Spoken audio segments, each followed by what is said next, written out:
ஈரேழு ஜென்மம் தாண்டி ஒன்ன தோளில் தாங்கணும்.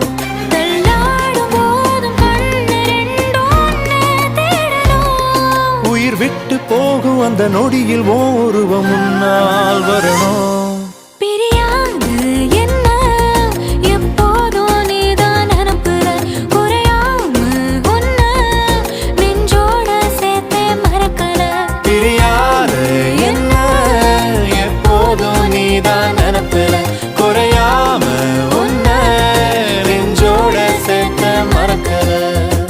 ஏதேதோ ஆசை நெஞ்சில சொல்லத்தான் தெரியல.